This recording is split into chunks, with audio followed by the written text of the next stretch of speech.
So ngayon ay naglalakad kami papunta dyan sa cave. Ayan. Umakyat na kami papasok sa cave. At nandiyan na kami sa loob ng cave. Grabe guys, sobrang dilim talaga dyan sa loob ng cave. Grabe.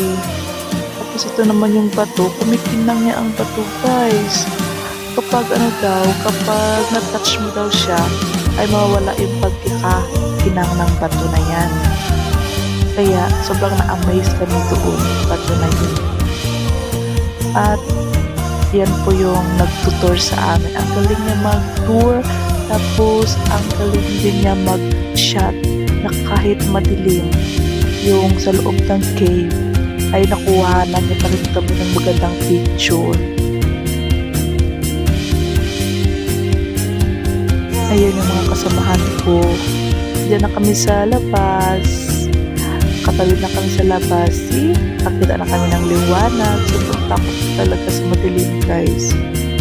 Talaga yung lakas ng loob ko talaga.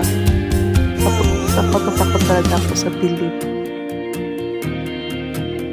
Kaya nilakasan ko ang loob ko. Diba?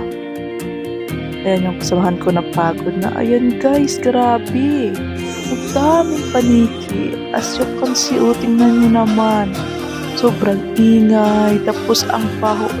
Yung paglabas namin dyan, yung amoy namin, paniki na guys. Grabe. Buti na lang naka-jacket kami dyan. Yung siguro, yung ihi siguro ng ng paniki. Grabe talaga, sobrang dami talaga nila guys. Grabe. Hindi namin makakalimutan yung paglabas namin. Amoy na kami paniki. Ayan, ang ganda paglabas na namin sa cave. Ang ganda ng view, diba? As you can see naman. Ang ganda. Ayan, sabi. Dito yan nagtatapos guys. Salamat.